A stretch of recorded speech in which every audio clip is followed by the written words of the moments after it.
Alright, so I had a few folks over the course of the season ask me a couple questions. One, why I spin with Sheaf, and then two, after they figure out why, like how do you do it? I really don't have a good answer. What I can do is go over a few things that have worked for me and a few things that have definitely not worked for me, and then hopefully you can figure it out for yourself. Okay, so a couple of folks have asked me, like, why do you spin with your Sheaf? And I mean, the main answer is just it goes higher. It's a pretty simple response. And then on top of that, you know, sometimes you go to these big games and people are paying like 20, 25 bucks to get in. They want to see something fun and cool. I think spinning with Sheaf is cool. I know a lot of people think I'm a raging ass cowboy because I do it, but whatever, dude. Sometimes it's fun and it's different. Alright, so if you're like me, you're probably a 4-core. I got a couple of them. The one that I use to spin with is a shorty. Like it's, I think it's just like a Union Tool one. I got this from Tim Mullally. It's pretty sweet. It says Iron Man on it. Those nice long antique ones, those are great for standing. I rip pretty well one of those, but like the shorty guy works better for me when I spin.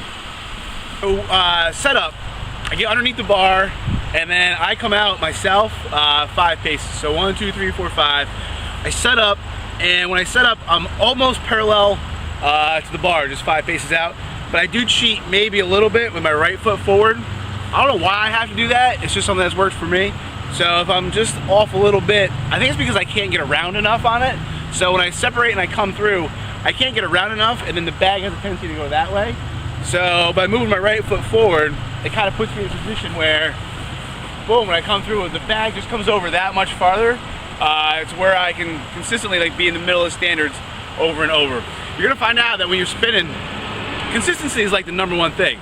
Like, just find out what works best for you, get that down, and then put yourself in front of the bar where you need to be, where you can rip on it the hardest. All right, so we're 5 paces out. We got our fork in the bag. When I spin, for me, I gotta get the bag on there a little tighter than I would if I was just standing. Because, I mean, just think about it, you're creating additional momentum and additional force going through your orbit or your spin or whatever. So you kind of need to keep that bag on there. And what's worked for me, I found out, may not be for you, Duncan, but like obviously we're going for height here.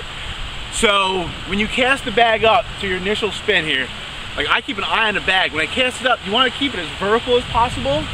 You want to come back down and through, and I mean you want to separate. So you want to, when you come back around, by the time you land and you're here, you want that bag behind you. I mean, it's the same thing as like open stone. Like you want to get in front of that bag, so when you land and you're here and it's time to rip, like you can't duplicate that when you're standing, you know? You're here, you come down and you rip, that's awesome, but you can't duplicate that same amount of like force and momentum standing. At least I find that I can with a spin. So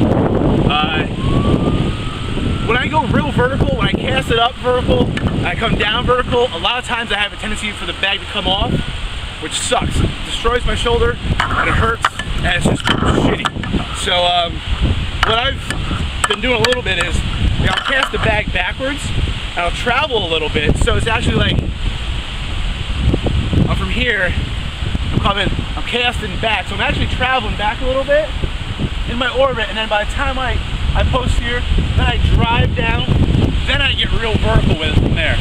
Alright, so I'm gonna rip on this thing a few times, and give you a few different angles, and hopefully you can, I don't know, pick something up from it. I think if you get just like one thing, I think like the main thing to get from it is consistency. Like you just got a lot, it's like an engine, you know, you got a lot more stuff moving, a lot more stuff to fail, so you gotta just kind of tighten it up and nail it. And then once you get it to where you like it and you're happy with it and you got like a good rip on it, then just put yourself in front of the bar where you need to be and then dominate it. And then also, you know, just like when you're standing, don't, just because the bar gets higher, don't deviate from what has worked for you at lower heights. Like you can't rip on it harder, you just have to, you know, apply more force to the implement longer. Just like any of the other throws we do, you know, if you catch the bag way up here and you're able to apply force all the way through, I mean, you're allowing yourself to apply that power, that force on the bag for just a longer period of time. So obviously if you apply that force longer, the bag's gonna go higher. That's an exercise.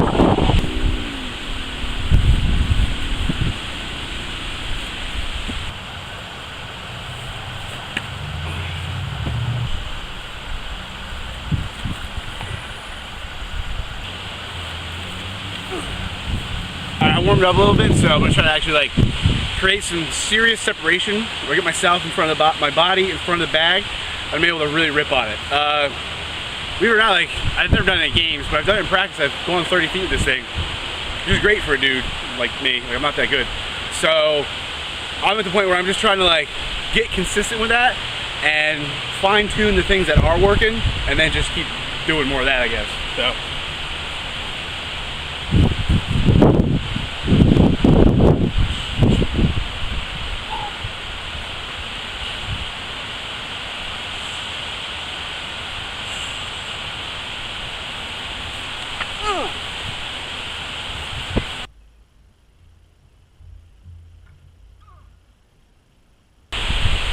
So, in closing, I guess, the main points are, you know, create separation. It's super, super important.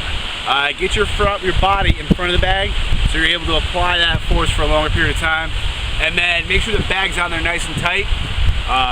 If it's not tight, and I mean, you blow it out the side once. Like, it sucks to do it in the games because it looks like garbage and you may hit somebody. But too, like, you do it in practice, man. You're creating that much torque and that much tension, and then that bag pops off. Like, it hurts. Like, my shoulder sucks because of that. So try not to let that happen. Create separation, keep the bag on the fork, and then just get consistent with it. You know, find what works for you. Get consistent with it. Put yourself in front of the bar where you need to be, and then just keep drilling it over and over and over, just like anything else. You know, like 75, 80% reps, and then, you know, once you start having throwgasms and that thing starts coming off the fork like super slick, that's right where you want to be. And, you know, that's kind of when I would start bringing it into the games. But it. Hope all is well out in Texas. Amy, I hope you got something from this too. And if anybody has any questions, obviously hit me up. I'm nothing special, but I'll be more than happy to help out with what I do know. So thanks. Take care.